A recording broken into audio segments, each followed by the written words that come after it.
이 시간 우리 하나님의 말씀 보도록 하겠습니다. 성경 말씀 신약성경 마태복음 24장 42절에서 51절까지의 말씀 함께 교독하시면서 공독하도록 하겠습니다. 오늘은 그러므로 깨어있으라 라는 말씀의 제목을 가지고 마태복음 24장과 25장에 있는 말씀부터 해서 우리가 함께 묵상하도록 하겠습니다. 42절에 그러므로 깨어있으라 어느 날에 너희 주가 임하는지 너희가 알지 못함이니라. 예수님께서 제자들에게 하신 말씀입니다. 사실 우리가 지난 한 달 동안 계속 이렇게 한 가지 주제를 가지고 말씀을 나누었습니다. 그 한 가지 주제가 뭐였죠? 여호와의 절기였습니다. 이 여호와의 절기 가운데 특별히 우리가 가을 절기에 대해서 말씀을 한 달 동안 우리가 배우면서 이 가을 절기가 우리에게 주어지는 메시지가 무엇이었습니까? 예수님께서 다시 오신다는 그 사실이었습니다. 예수님께서 다시 오시는 이 사실에 있어서 진짜 믿음이 있는 사람들은 그것을 기억하면서 우리가 어떻게 하면 예수님 맞을 준비를 할 수 있을까 이거 생각하면서 살아가는 것이었죠. 예수님께서 이 모든 말씀을 하시고 난 다음에 24장 말씀이 사실 마태복음 24장이 그런 말씀이거든요. 예수님께서 다시 오시는데 제자들이 물었던 거죠. 예수님 언제 다시 오시죠? 그리고 예수님께서 다시 오실 그때에 어떤 일이 있습니까? 이거를 질문한 거예요. 거기에 대한 답변으로 마태복음 24장에 있는 말씀을 우리에게 주신 것입니다. 그러면서 마지막으로 예수님께서 이 모든 것들을 너희가 보거든 깨달아라. 그리고 어떻게 하라고요? 깨어있으라고 말씀하시는 거예요. 그러므로 깨어있으라. 우리 보고 깨어있으라는 거예요. 그러면서 43절에 너희도 아는 바니 만일 집주인이 도둑이 어느 시각에 올 줄 알았더라면 깨어있어 그 집을 뚫지 못하게 하였으리라. 이 말씀이 무슨 말씀이에요? 깨어있는 사람은 어떻게 된다고요? 도둑이 그 집을 뚫지 못한다고 하잖아요. 예수님께서 오실 때는 밤에 도둑이 오는 것처럼 그렇게 몰래 온다라고 아무도 생각지 못한 그때에 오신다라고 이렇게 분명히 말씀하신 거거든요. 그런데 우리가 그걸 늘 생각하고 깨어있으면 그러면 예수님께서 오실 그때를 우리가 분별할 수 있기 때문에 우리가 도적이 그냥 그 집을 뚫는 것처럼 그렇게 오지는 않는다라고 우리는 그렇게 당하지 않는다라고 분명히 말씀하고 가르쳐주고 있는 것입니다. 어떻게 하는 것이 깨어있는 것인가? 말씀을 통해서 예수님이 깨어있으라고 하는데 이 깨어있는 것이 그냥 밤에 잠 안 자고 깨어있는 이 깨어있음을 얘기하는 것은 아니잖아요. 그러면 어떻게 하는 것이 깨어있는 것이고 어떻게 하는 것이 그러면 우리가 예수님의 다시 오심을 우리가 맞이하기 위해서 준비하는 것인가? 사실 이 사실이 굉장히 중요하거든요. 사실 이 말씀을 하기 위해서 지난 한 달 동안에 여호와의 절기를 통해서 계속 말씀을 이어가시지 않습니까? 오늘 마태복음 24장과 25장에 있는 이 말씀을 통해서 진짜 깨어있는 것이 그러면 무엇인지를 한번 깊이 있게 한번 생각해 보도록 하겠습니다. 1992년, 지금부터 30년 전이에요. 30년 전에 10월 28일 날 다미선교회에서 사건이 있었어요. 그러니까 나이 좀 드신 분들은 이 사건을 다 알죠. 왜냐하면 이때 1992년도 이때 진짜 우리나라 대한민국이 완전 발칵 뒤집었고요. 그리고 전 국민이 그날 밤을 샜어요. 왜냐하면 TV 본다고요. 그러니까 지금 이제 30대들은 여기 있는 30대 이하는 다 몰라요. 왜냐하면 그때는 모르죠. 다 그냥 보기 찾겠죠. 그런데 40대 중반 이상 되는 사람들은 이 날을 다 기억할 거예요. 왜? 이 날 같이 검색했거든요. 예. 그러니까 다미선교회라는 지금은 사실 이단으로 판명났지만 그때는 저 단체가 한국 교회를 완전 발칵 뒤집어 놓은 거예요. 왜냐하면 이때 예수님 오신다라고 해가지고. 그런데 이제 그 다미선교회에서 이 날을 왜 예수님 오신다라고 했냐면 그게 이제 노스트라다무스라는 예언자가 있어요. 근데 그 사람이 1999년도에 세상이 종말이 온다고 얘기를 하는 바람에 그래서 99년도에 종말이 오면 그걸 이제 이 다미선교회에서는 어떻게 이해했냐면 그때 예수님이 오셔가지고 세상에 종말이 온다라고 이렇게 이해를 하는 거예요. 그러면은 예수님이 99년도에 오시니까 이제 보통 이제 그 대환란이라는 어떤 그런 기간이 있어가지고 이걸 7년 대환란이라고 하는데 예수님 오시기 전에 7년 대환란이 있으니까 그 7년 앞당기면은 그러면 92년이 되잖아요. 그런데 92년 중에 10월 28일 날짜가 전화 나온 게 제가 생각할 때 아마 저게 이 초막절 기간 정도 되지 않을까라는 생각이 들어요. 지금 이제 초막절 기간이잖아요, 그죠? 올해. 그런 것처럼 아마 저 때가 초막절 기간이니까 아마 그때 예수님 오신 날짜로 이렇게 잡은 것 같아요. 제가 생각할 때. 네. 그런데 이날 이제 사람들이 다 모여가지고 다미선교회 사람들은 전부 흰옷 입고 그래가지고 사진 보시면 나오죠. 다 흰옷 입고 와가지고 그렇게 밤새도록 기도하면서 휴거되기를, 공중으로 들림받기를 저 사람들이 밤새도록 기도하면서 그렇게 했는데 어떻게 됐나요? 결과적으로는 저 사건이 일어나지 않은 거예요. 예. 그러면 우리가 이것 때문에 사실 이 이단들 때문에 진짜 중요한 걸 잃어버리게 된 거예요. 뭐냐면 예수님이 다시 오시는 것은 분명한 사실인데, 그런데 이것을 믿는 사람들이, 이것을 준비하는 사람들이 이걸 함부로 얘기를 못하는 거예요. 왜냐하면 이 담임선교회와 같은 이런 이단들 때문에 진짜 정말 제대로 된 이 복음을, 예수님이 다시 오심을 전하지 못하고 함께 교회가 잠들어버리고 죽어있는 거예요. 이게 너무나 안타까운 것이죠. 그렇다고 이 사람들이 그러면 담임선교회가 자기들만 구원받는 게 아니라 오기 전에 많은 사람들한테 길거리 나가가지고 이렇게 막 전도한 거예요. 우리는 사실 이렇게까지 하나요? 우리는 이렇게까지도 하지 못하는데 우리보다 훨씬 더 이 사람들은 열심히 쓰고 열정적이었는데, 그럼 저 사람들은 그러면은 저렇게 믿는 것이 잘못된 것인가요? 뭐가 문제인가요? 진짜 중요한 것은 이 사람들에게 뭐가 문제인지, 뭐가 잘못됐는지 그것을 알 수 있어야 된다는 것입니다. 저 사람들의 저 열정, 저 사람들이 예수님 맞을 그 준비, 사실 우리가 어떻게 보면 저 담임선교회 우리가 본받아야 되잖아요. 진짜 본받아야 되죠. 그래서 우리가 무엇을 본받아야 되며 무엇을 바르게 알아야 되며 진짜는 무엇인지 이게 말씀 가운데서 우리 안에 바르게 잡혀 있어야지, 중심이 딱 잡혀 있어야지, 그래야지 흔들리지 않고 우리가 저들처럼 우리가 예수님 다시 오심을 기억하면서 바른 길 갈 수 있고 우리도 저들처럼 그렇게 열심을 낼 수 있다는 것입니다. 오늘 이 말씀을 통해서 우리가 함께 깨닫기를 소망합니다. 44절 말씀에 이러므로 너희도 준비하고 있으라. 생각하지 않을 때에 인자가 오리라. 충성되고 지혜 있는 족이 되어 주인에게 그 집 사람들을 맡아 때를 따라 양식을 나눠줄 자가 누구냐. 예수님께서 이렇게 말씀하셨어요. 일단 준비하고 있어야 했어요. 근데 중요한 거는 그때 그날과 그때는 아무도 모른다고 했습니다. 그러니까 미리 예수님께서 오시기 전에 아무에게도 가르쳐주지 않는다는 것이죠. 이 말이 무슨 말입니까? 이 말은 예수님께서 하늘의 천사들도 아들도 모른다고 했거든요. 예수님은 하나님이신데 하나님이 모르는 게 있나요? 어떻게 하나님이 모르는 게 있을 수 있죠? 여기에서 사람들이 이렇게 또 부딪히는 거예요. 어떻게 예수님이 모르는 게 있을 수 있지? 라는 어떤 그런 게 부딪히는데 그런 의미가 아니라고요. 왜냐하면 성경은 우리에게 운명론을 가르쳐주지 않습니다. 운명론이 뭐예요? 딱 정해져 있는 거잖아요. 정해져 있는 그것이 운명론인데 성경은 그렇게 얘기하지 않는다고요. 그래서 오직 아버지만 아신다라는 이 말이 무슨 말이죠? 이것은 그 결정권이 누구에게 있다? 아버지께 있다라는 거예요. 그러니까 아버지께서 때가 되면 그 결정권을 가지고 예수님을 보내시는 거예요. 예수님 그때 오시는 거죠. 그래서 중요한 것은 아버지가 그 결정권을 가지고 때가 되면 보내시는데 그 때를 누가 준비하는 거예요? 예수님께서 오시는 이 때를 누가 준비하는 거예요? 하나님이 이 땅에 있는 성도들 우리와 함께 준비한다는 겁니다. 그래서 우리가 예수님이 그 다시 오심을 준비하기 위해서 우리가 무엇을 해야 돼요? 이 말씀을 아는 우리가 그것을 성취하기 위해서, 이루기 위해서 우리가 준비해야 되는 거예요. 예수님이 언제 다시 오시는데요? 성경에 분명히 가르쳐주고 있습니다. 예수님께서 다시 오시는 조건이 있는 거예요. 아무 때나 오시는 게 아니에요. 언제 다시 오시죠? 모든 민족에게 복음이 증거되면 그때 오신다라고 말씀하고 있습니다. 그게 마태복음 24장 14절 말씀. 이 천국 복음이 모든 민족에게 증언되기 위하여 온 세상에 전파되리니 그제야 끝이 오리라. 마태복음 24장 14절 말씀에 예수님께서 분명히 말씀하셨어요. 그리고 두 번째, 그 모든 민족에게 복음이 증거되고, 그리고 또 한 가지 중요한 사건이 더 있는 거예요. 두 번째 사건이 뭐죠? 이스라엘의 회복입니다.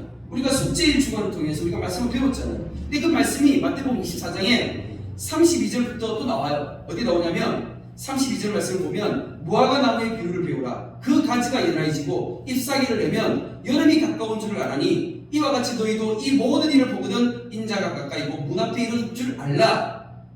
무화과 나무의 비유를 배우라고 했어요. 이 무화과 나무는 이스라엘을 상징하는 나무입니다. 그러니까 이스라엘이 전 세계에 뿔뿔이 흩어져 있다가 나라 없이 그렇게 떠돌면서 살다가 마지막 때가 되면 자기 나라, 하나님께서 약속하신 그 가나안 땅, 옛날 땅 그 고토로 돌아와서 이제 그 나라가 회복되어지고 이스라엘 온 민족이 회복되어질 것을 예수님께서 말씀하시는 거예요. 이게 예수님께서 가르치신 그 두 가지 조건이라는 것입니다. 이 두 가지 조건을 하나님께서 이루어 가시지만 하나님께서 그냥 뭐 말씀으로 하시는 것이 아니라 하나님의 사람들, 하나님의 자녀들을 통해서 하나님 나라의 백성들을 통해서 하나님 나라가 확장되어지고 복음이 증거되어지면서 이 일이 이루어져 가는 것이에요. 그러면 여기서 충성되고 지혜 있는 종이 되어 주인에게 그 집 사람들을 맡아 때를 따라 양식을 나눠줄 자가 누구냐? 그럼 이 양식이 뭘까요? 그 집 사람들이 누굴까요? 예수님께서 자기 집 사람이라고 얘기했어요. 우리 집 사람들. 예수님께서 말씀하시는 우리 집 사람들이란 당연히 교회 성도들이고 하나님 나라 백성들이죠. 그렇잖아요. 그럼 하나님의 나라 이 백성들을 정말 살리기 위해서 양식을 나눠준다고 했는데 이 하나님 나라 백성들에게 양식을 나눠주는 이 양식은 무엇을 얘기하는 걸까요? 이 바로 복음이죠. 이게 복음이에요. 복음을 나눠주는 거예요. 왜냐하면 이 복음이 내 생명의 양식이 되어져서 내 영혼을 살찌우고 내가 사는 거잖아요. 그래서 여기서 말씀하시는 이 양식은 바로 생명의 양식, 복음을 얘기하는 것입니다. 그럼 누가 그러면 이 복음을 나눠줄까? 예수님께서 얘기하는 거예요. 복음 나눠주라고, 복음 전하라고 우리에게 양식을 맡아서 일하라고 말씀하신 것입니다. 그래서 주인이 올 때에 그 종이 이렇게 하는 것을 보면 그 종이 복이 있으리로다. 예수님께서 다시 오신 그때에 누굴 본다고요? 어떤 종을 봐요? 이 복음에 충성된 자, 이 복음에 충성된 자를 예수님께서 보시고 복이 있다라고 가르쳐주고 계시는 거예요. 내가 진실로 너에게 이르노니 주인이 그의 모든 소유를 그에게 맡기리라. 하나님 나라의 그 온 기업을 이제 이 충성된 자들에게 영원토록 맡겨주신다라고 약속하신 것입니다. 그러면서 만일 그 악한 종이 마음에 생각하기를 주인이 더디오리라 하여 하면서 이게 이제 어떤 내용이 나오냐면 마태복음 24장 말씀 맨 마지막 이 48절 부분에 보면 악한 종에 관한 비유가 나와요. 오늘 우리가 네 가지 비유를 보게 될 것입니다. 오늘 우리가 이제 네 가지 비유를 살펴볼 텐데 이 네 가지 비유 중에 첫 번째 비유가 악한 종 비유예요. 그러면은 예수님께서 다시 오시는 그때에 지금 제자들에게, 교회들에게 말씀하시는 거예요. 충성되고 착한 종이 되어야 되는데 반대로 악한 종이 있다는 거예요. 어떤 종이 악한 종이에요? 이 말씀을 보니까 예수님께서 지금 어떤 종이 악한 종이다 얘기하죠? 마음에 생각하기를 어떻게 해요? 주인이 더디오리라 생각하는 거예요. 이 말이 무슨 말이에요? 우리가 교회 다니는데 예수님 오시는 것에 대해서 관심이 없는 사람이 있어요. 그리고 예수님 오시는 게 지금 말고 좀 천천히 오시기를 바라는 사람이 있어요. 그런 사람을 지금 예수님께서 뭐라고 하는 거예요? 악한 종이라고 하셨어요. 근데 이 사람들이 49절에 보니까 동료들을 때리며 술 친구들과 더불어 먹고 마시게 된다고 얘기하고 있습니다. 이 사람들이, 이 악한 종들이 동료들을 때리는 거예요. 이 동료들은 어떤 사람들인데요? 이 동료들은 예수님 다시 오심을 준비하는 사람들인 거죠. 그러니까 예수님 다시 오심을 기다리지도 않고 준비하지 않는 사람들이 예수님의 다시 오심을 준비하는 사람들을 때리게 된다고요. 이거를 깨달으셔야 돼요. 그럼 나는 어떤 사람인지. 길에 시장 한번 가보세요. 가다 보면 그러면 많은 사람들이, 의외로 생각보다 많은 사람들이 진짜 뛰어나들고 예수님 복음 전하면서 예수 믿으세요 하면서 전도하러 가는 사람이 있습니다. 그리고 온 세계 열방 가운데 선교하는 사람들이 있습니다. 진짜 가난하고 진짜 불쌍한 사람들에게 가서 복음 전하는 그런 사람들이 있어요. 근데 그런 사람들은 누가 때리죠? 누가 때리죠? 오히려 같은 교회 안에 동료들이 때린다고요. 왜? 예수님 지금 빨리 오시면 안 되니까. 근데 이 사람들은 술 친구들과 더불어서 먹고 마시게 되죠. 술 친구들하고 같이 먹고 마시게 되면 이 사람은 어떻게 돼요? 술 취하게 되죠. 이 사람은 술 취한 상태로 있는 거예요. 그래서 술 취하고 이 사람은 자고 있는 거예요. 잠들어 있는 거예요. 생각하지 않는 날, 알지 못하는 시각에 그 종의 주인이 이르게 된다는 것입니다. 그리고 어미 때리고 외식하는 자가 받는 돌에 차며 거기서 슬피 울며 이를 간다. 예수님께서 이렇게 말씀하셨습니다. 그럼 이 사람이 구원받은 사람인가요? 우리가 말씀을 통해서 이 사람은 구원받지 못했다는 것을 우리가 알 수 있습니다. 우리 교회 다닌다고 다 구원받는 게 아니에요. 교회 다닌다고 다 구원받는 것이 아니라 교회 다니면서 내가 예수님을 믿게 되고 예수님 믿는 믿음 때문에 내가 구원을 얻게 되는데 이 믿음이 뭔지를 알아야 되는 거죠. 이 믿음이 어떤 믿음인지를 바르게 깨달아 알아야지만이 우리가 참된 구원에 이룰 수 있게 되는 것입니다. 내 믿음이 나를 구원하지 못하면요 의미가 없는 거예요. 많은 사람들은요 믿음을 오해하고 있어요.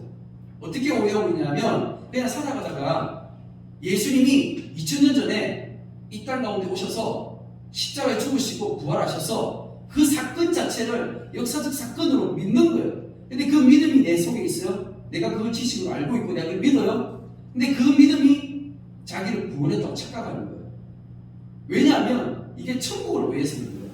천국이라는 것을 그냥 죽어서 가는 장소로 생각하니까 내가 어떤 그런 지식을 내 마음속에 딱 가지고 있으면 그러면 나 예수님 믿어. 예수님 2000년 전에 이 땅에 오셨고 죽었다가 살아나셔서 하늘 올라가셨어. 그거 난 사실 내가 믿어. 그리고 예수님 십자가 죽으심으로 내 모든 죄를 다 사해버리셨어. 그러니까 이제 나는 이제 구원받았어. 난 죽으면 천국 갈 거야. 이 잘못된 천국 개념, 이 잘못된 믿음이 사람들을 교회에서 다 죽이는 거예요. 이게 다 죽이는 거예요. 믿음이라는 그런 게 아니에요. 믿음이라는 것은 예수님이 나를 대신해서 죽으셨다는 그 사실이 나를 변화시킬 수 있어야 되는 거예요. 이게 살아있는 믿음인 거예요. 그 사건이, 그 지식이 나를 새롭게, 완전히 새로운 사람으로 변화시킬 수 있는 그 놀라운 능력이 있을 때 그게 진짜 믿음인 것이고 내 인격이, 내 삶이 완전히 변화되어지게 되는 것입니다. 자, 그래서 오늘 이 말씀을 통해서 우리가 한번 살펴보게 될 것인데 첫 번째가 뭐냐면 악한 종 비유예요. 악한 종 비유. 조금 전에 우리가 말씀을 봤잖아요. 어떤 사람이 악하다고요? 어떤 사람이 악한 종이라고요? 예수님 다시 오시는 거에 관심이 없고 그리고 예수님 천천히 오시기를 바라고 지금 오시면 안 된다고 그렇게 생각하는 사람들. 이 사람들을 악한 종이라고 얘기하고 있는 것입니다. 그리고 여기에 대해서 이제 예수님께서 비유를 세 가지도 말씀하셨어요. 마태복음 25장에 보면 그 세 가지 비유가 나오는데 첫 번째는 열처녀 비유, 그리고 두 번째는 달란트 비유, 그 다음에 양과 염소의 비유. 이 네 가지 비유 우리가 잘 아는 말씀이죠. 이 잘 아는 말씀을 통해서 오늘 우리가 다시 한 번 더 깨어있는 것이 무엇인지를 한번 생각해 보도록 하겠습니다. 마태복음 25장에 보면 1절부터 보면 열처녀 비유가 나옵니다. 1절을 제가 한번 읽어보도록 하겠습니다. 그때 천국은 마치 등을 들고 신랑을 맞으러 나가 열처녀와 같다 하리니 그 중에 5은 미련하고 5은 슬픈 자가.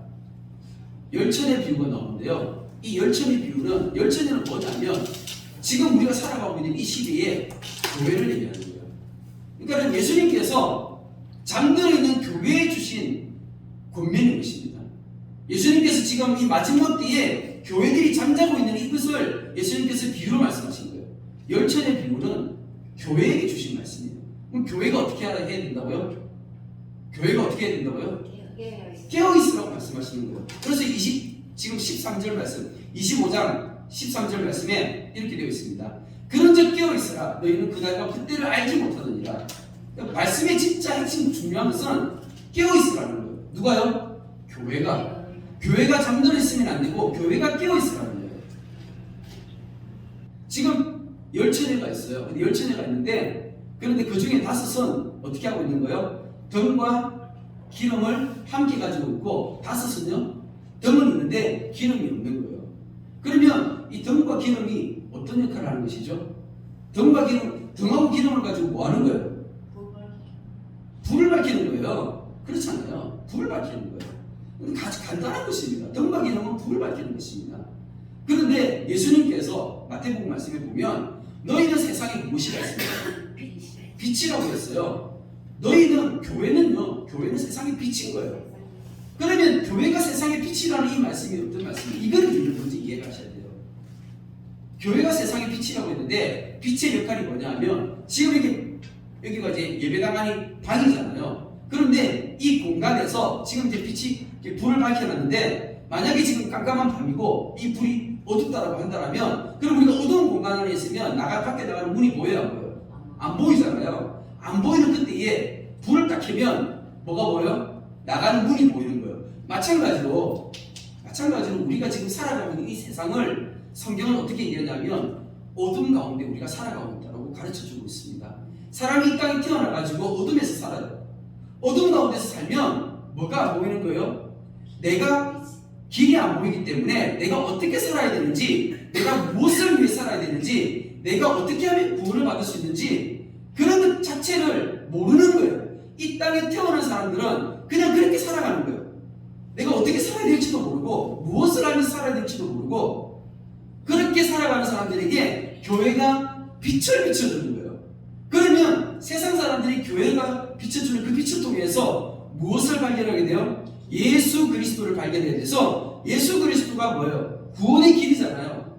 내가 곧 길이요 진리요 생명이라고 분명히 예수님께서 말씀하셨어요. 그래서 교회가 예수 그리스도의 그 구원의 길을 비춰주게 되면 그러면 세상 사람들이 교회를 통해서 예수 그리스도를 발견하게 되고 어떻게 하면 내가 구원을 얻을 수 있으며 내가 어떻게 하면 생명을 얻을 수 있는지 이것을 깨닫게 되어지는 거예요. 그럼 교회의 역할이 뭐예요? 세상을 향해서 빛을 밝히는 거잖아요. 그런데 중요한 것은 뭐냐면 어떤 교회는 열천의 비유를 보니까 어떤 교회는 어떻게 해요? 빛을 계속 비춰주고 있고 어떤 교회는 빛이 어떻게 해요? 꺼져 있는 거예요. 이 말씀을 한번 볼까요? 25장 8절 말씀 같이 한번 읽어보도록 하겠습니다. 8절 시작. 미련한 자들이 슬기는 자들에게 이르되 우리 등불이 꺼져가니 너희 기름을 좀 나누달라 하느냐. 그러니까 보니까 미련한 자들, 이 미련한 자들은 이 세상에 어떤 교회를 지금 얘기하는 거예요? 등불이 꺼져 있는 교회잖아요. 지금 등불 어떻게 해요? 꺼져가고 있어요. 이 사람들이 처음부터 그러면은 불을 안 밝히는 거예요? 처음에는 불이 있었죠. 시간이 지나면서 어떻게 된 거예요? 불이 지금 꺼져버린 거잖아요. 세상에 빛을 비춰야 되는데 세상에 그 빛을 비추는 이 기능이 어떻게 된 거예요? 그 잃어버린 거잖아요. 그런 교회를 지금 얘기하고 있는 거예요. 그러니까 우리 교회가 깨어있다는 것은 지금 우리 교회가 지금 무엇을 하고 있다는 거예요? 세상에 빛을 비춰서 예수 그리스도가 구원의 길임을 세상 사람들에게 보여주고 있는지 우리 교회가 지금 이 일을 하고 있는지 이거 보면 아는 거예요. 이거 보면 깨달을 수 있는 것이죠. 이것이 바로 열천의 비유입니다. 예수님께서 잠들어 있는 교회들에게 이 마지막 때에 잠들어 있는 교회들에게 깨어있으라고 너희는 세상의 빛이니까 계속 빛을 비춰야 한다고 예수님께서 이것을 말씀해 주고 계신 거예요. 자, 그리고 두 번째 마태복음 25장 말씀의 두 번째 비유가 달란트 비유입니다. 우리가 잘 알잖아요. 이 달란트 비유는 5달란트 받은 사람하고 2달란트 받은 사람하고 1달란트 받은 사람이 나오는데 이 비유는요 깨어있는 성도들을 향한 비유예요. 아까 열천의 비유는 교회를 향해 주신 말씀이죠. 이제 이 달란트 비유는 한 사람 한 사람에게 우리 성도 한 사람 한 사람에게 주신 메시지인 것입니다. 어떤 말씀이냐면 주인이 달란트를 주는 거예요. 근데 이 달란트가 뭐냐면 달란트는 돈이에요. 우리가 보통 이제 영어 성경에서 이 달란트를 탤런트라고 해서 이게 재능이라는 뜻이잖아요. 그러니까 우리가 보통 달란트 하면 재능으로 생각을 하는데 그렇지 않습니다. 그게 잘못된 해석이에요. 그렇게 이해하시면 안 되는 거예요. 달란트는 돈이에요. 여기서 지금 돈으로 나오잖아요. 그런데 이 돈이 엄청난 금액이에요. 어느 정도 금액이냐면 노동자가 일을 해가지고 버는 15년 동안 버는 15년 동안 일을 해서 버는 그런 돈이에요. 그러면 요즘 같은 이렇게 시대로 따진다면 1년에 만약에 보통 사람이 근로자가 1년에 한 4천만 원을 번다 치면 그러면 15년이면 금액이 얼마 정도 돼요? 6억이죠. 4천만 원을 1년에 4천만 원 버는 사람 같으면 15년 벌면 6억이잖아요. 그러니까 한 사람한테 한 달을 줬다라는 말은 얼마를 준 거예요? 지금 6억을 준 거예요. 한번 생각해 보세요. 내가 지금 살아가고 있는데 나는 지금 보통 그냥 한 달에 한 300만 원 정도 이렇게 버는 그런 사람이라고 한다면 1년에 한 4천만 원 정도 벌잖아요. 그죠? 그 정도 버는 사람한테 어느 날 갑자기 6억이라는 돈이 딱 주어진다 생각해 보세요. 그럼 이 돈은 어떤 거예요? 엄청 큰 돈이죠. 이 6억이라는 이 돈은 한 달란트라는 이 돈은 이 한 사람의 인생을 어떻게 하는 거예요? 이 사람의 인생을 그 돈을 딱 받는 순간에 인생이 변하게 되는 거예요. 우리가 6억을 벌기도 힘들게 4천만 원, 1년에 4천만 원 버는 사람에게 6억이라는 돈은 사실 벌기도 힘들지만 모으기는 더 힘들잖아요. 그렇잖아요. 그러니까 그 정도로 엄청나게 큰 금액이거든요. 그러면 이 달란트가 의미하는 것이 무엇일까요? 사실 이 달란트가 진짜 의미하는 바가 무엇일까요? 이 한 달란트 받은 사람은 왜 두 달란트 받은 사람하고 5달란트 받은 사람과 왜 다른 모습을 보였을까? 우리가 말씀을 통해서 이걸 생각해 볼 수 있어야 됩니다. 이 달란트가 주는 의미가 뭘까요? 이 한 달란트 받은 사람은요, 땅 속에다가 달란트 어떻게 했어요? 묻어버렸죠. 이 잘한 거예요, 못한 거예요? 그런데 우리가 천국 비유를 보면 또 그런 게 나오잖아요. 밭에 감추인 보화라는 말씀을 들어보셨습니까? 예, 밭에 감추인 보화. 그때 당시에 사실 예수님 당시에 많은 사람들은요, 밭에다가요, 땅 속에다가요, 돈을 감추어 뒀었어요. 그게 일반적으로 돈을 보관하는 방법이었습니다. 그러면 일반적으로 보통 사람들이 땅 속에다가 돈을 감추어 두는데, 그러면 이 사람도 이 한 달란트 받는 사람도 땅 속에다 감추어 두는데 그게 뭐가 잘못된 것일까요? 이게 중요한 것이죠. 일반적인 사람들이 생각할 때는 땅 속에 감추어 둔 것이 잘못한 것이 아니에요. 그런데 이게 주인이 왔을 때 이것을 책망하고 이것을 혼내었습니다. 그 이유가 있는 거죠. 그걸 생각해야 돼요. 그렇잖아요. 5달란트 받은 사람하고 2달란트 받은 사람은 5달란트 받은 사람은 5달란트를 남겼고 2달란트 받은 사람은 2달란트를 남겼어요. 장사해가지고. 그러면 한번 생각해 보십시오. 장사를 하면 항상 돈이 그렇게 2배로 남습니까? 남을 수도 있고 안 남을 수도 있습니다. 그렇잖아요. 근데 보통 이 예수님 당시 시대 때 사람들은 그냥 장사를 하면 투자 미천에 비해서 2배를 얻는 게 2배를 얻는 그 자체가 그냥 일반적인 상식인 거예요. 항상 그런 것은 아니지만 보통 장사를 하면 그렇게 2배를 남는다라고 이렇게 생각하는 것이 사회 통념이었어요. 그렇기 때문에 5달란트 받은 사람이 5달란트를 남겼다라고 지금 가르쳐 주고 있는 것입니다. 그런데 중요한 것은 5달란트를 가지고 장사를 한다 치더라도 반드시 5달란트를 남긴다라는 보장은 없어요. 이 5달란트를 남기기 위해서 장사를 시작하는 것 자체는 뭘 안고 시작한 거예요? 사실은 위험을 안고 시작한 거죠. 위험 부담을 안고 시작한 거잖아요. 만약에 주인이 와가지고 5달란트 주는 그 종에게 그 종이 장사를 하다가 이게 다 날아버리면 어떻게 됩니까? 큰일 나잖아요. 사실 근데 그 위험 부담을 안고 장사를 시작했다는 것입니다. 2달란트 받은 사람은 똑같은 것이죠. 근데 1달란트 받은 사람은요, 생각을 했겠죠. 어떤 생각요? 내가 만약에 이 1달란트를 가지고 장사를 했다가 이거 다 날아버리면 어떻게 돼요? 주인이 와서 나를 혼낼 텐데 차라리 땅속에다가 묻어뒀다가 주인한테 주면 그러면 그게 더 나을 수도 있겠다. 무엇을 생각한 것입니까? 주인이 이 돈을 왜 줬는지, 이 5달란트를, 2달란트를, 1달란트를 이 돈을 왜 줬는지를 생각하지 않고 주인이 왜 이것을 나한테 주었는지를 생각하지 않고 자기 자신의 위험 부담만을 생각했던 것이죠. 그러니까 이거 그냥 땅속에다가 묻어둬 버렸어요. 왜냐하면 그때 당시에 사람들이 그렇게 그냥 보통 일반적으로 하는 행위이기 때문에 지극히 당연한 것입니다. 그런데 주인이 돌아와가지고 주인이 계산을 할 때 그게 달랐죠. 주인이 뭐라고 해요? 이렇게 얘기합니다. 주인과 대답할 때 24절 말씀. 1달란트 받았던 자는 와서 있는데 주인이여 당신은 굳은 사람이라 심지 않은 데서 거두고 해치지 않은 데서 모으는 줄을 내가 알았으므로 두려워하여 나가서 당신의 달란트를 땅에 감추어 두었으나이다. 보소서 당신의 것을 가지시나이다. 이 종은요, 주인이 준 그 돈을 어떻게 할 거예요? 땅을 감추었는데 그 이유가 뭐라고요? 두려워했기 때문에. 누구를요? 주인을 두려워했기 때문에. 근데 이 주인을 두려워했다는 것은 주인이 와가지고 이렇게 얘기합니다. 26절 말씀에 그 주인이 대답하는데 악하고 게으른 종아, 나는 심지 않은 데서 거두고 해치지 않은 데서 모으는 줄로 네가 알았느냐? 그러면 네가 마땅히 내 돈을 취한 자들에게나 맡겼다가 내가 돌아와서 내 원금과 이자를 받게 하실 것이니라 하면서, 이 말씀의 핵심은 뭐냐면 종이 주인을 오해했다라고 이야기하는 것이에요. 종은 주인을 오해한 거예요. 주인이 무서운 사람으로, 주인은 무서운 사람으로 이렇게 오해하는 거예요. 그런데 주인이 어떤 사람이죠? 결과적으로 보니까 그 한 달란트를 빼앗아 가지고 누구한테 줬어요? 오히려 10달란트 가지고 있는 사람한테 한 달란트를 주는 거예요. 와서 보니까 주인은 그런 사람이 아니었던 거죠. 주인은 전혀 다른 사람이었습니다. 이 달란트는 무엇을 의미할까요? 단순히 이 달란트 비유를 통해서 예수님께서 제자들에게 하시고자 하는 그 말씀은 무엇이었습니까? 지금 현재 이 달란트가 뭘 얘기하는 거예요? 예수님께서 조금 전에 마태복음 24장 말씀에 착하고 충성된 종에게 뭘 요구하셨어요? 때를 따라 양식을 나누어줄 자가 누구냐 하면서 양식에 대해서 말씀해 주시잖아요. 양식을 가르쳐 주잖아요. 이 양식이 뭐라고요? 바로 복음이라고. 하나님 나라의 복음이라고.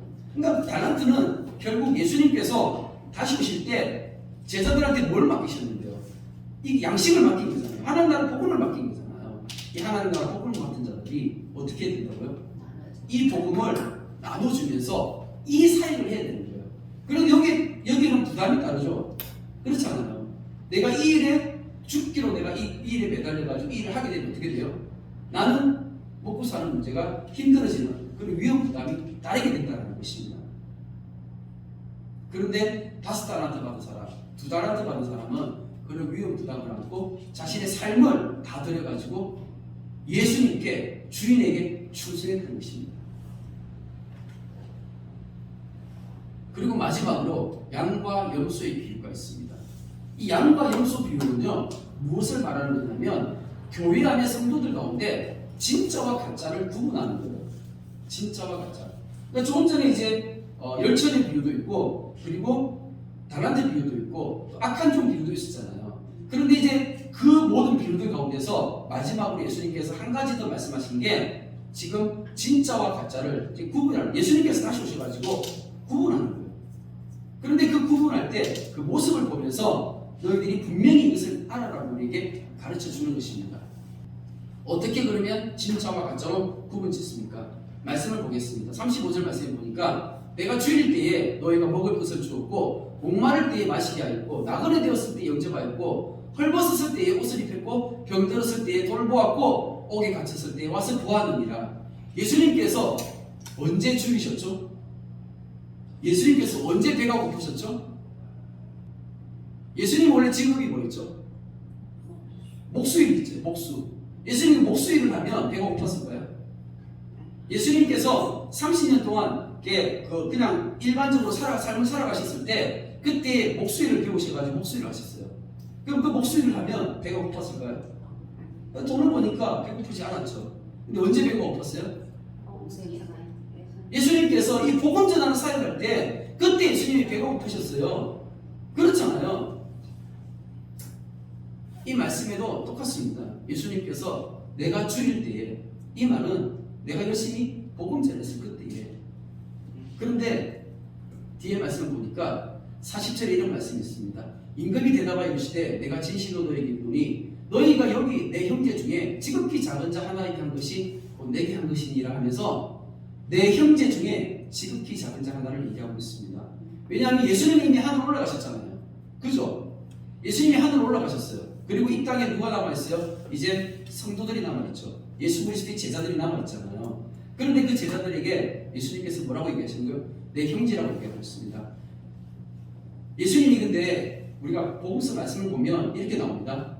예수님의 어머니와 그 형제들이 찾으러 왔을 때 예수님이 뭐라고 하셨어요? 그 사람이 내 형제와 부모가 아니라 여기 있는 형제들이 여기서 함께 내 말씀을 듣고 나를 따르는 이 제자들이 내 형제요 자매요 부모 모친이다라고 이렇게 예수님께서 말씀하셨어요. 그러니까는 내 형제라는 이 의미는 예수님께서 복음 전하시면서 가셨던 그 길을 같이 따라가는 그 사람들, 이 사람들을 내 형제라고 얘기하시는 거예요. 그러니까 내 형제 중에 지극히 작은 자, 지극히 작은 자는 누구예요? 이 세상에서 누가 지극히 작은 자예요? 이 세상에서는 딱 보면 가난하고 병들고 또 작고 못 배우고 이런 사람들이 지극히 작은 자잖아요. 그리고 자세히 보면 진짜 이렇게 돈도 없는데 가난한 사람인데 별로 배운 것도 없는데 열심히 길에 다니면서 띠 하나 띠고 예수 천당 띠 하나 띠고 복음 전하고 있어요. 그런 사람들 세상 사람들이 보면 뭐라고 해요? 그 사람들을 지극히 작은 자라고 이렇게 칭하겠죠. 저 뭐야 하면서 그렇게 무시할 거 아니에요. 무시받는 거예요. 그 무시당하는 사람들, 내 형제 중에 지극히 작은 자, 이 사람들 얘기하는 겁니다. 근데 이 사람들 향해서, 이 사람들 한 사람 한 사람 향해서 예수님께서는 내 형제라고 말씀하셨는데, 바로 앞에 이제 37절 38절 말씀에 이 의인들이 대답하였대, 주여 우리가 어느 때에 주께서 주신 것을 보고 음식을 대접하였으며 목마르신 것을 보고 마시게 하나이까.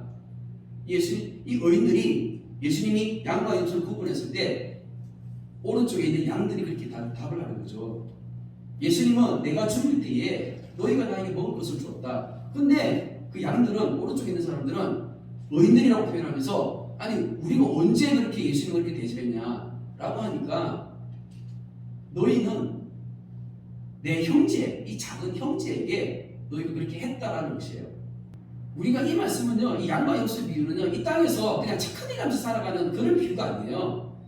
착한 사람, 아까 이게 말씀을 제대로 모르니까 의인들이 그렇게 얘기하는 거죠. 그냥 가난한 사람, 불쌍한 사람 도와주는, 그렇게 생각하는데, 그 말씀하시는 게 아니라 내 형제 중에 지극히 한 사람에게 지금 대접한, 이걸 지금 얘기하시는 거예요.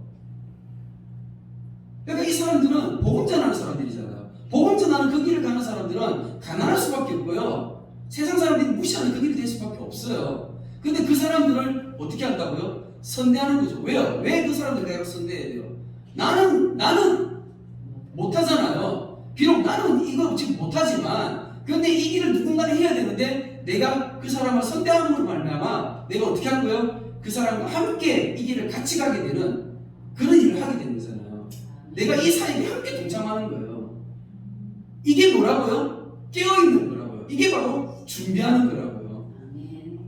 지금 예수님께서 깨어있으라고 말씀하신 이 말씀은 바로 이 전체를 지금 얘기하는 거예요. 교회는 세상에 비춰야 되는 거예요.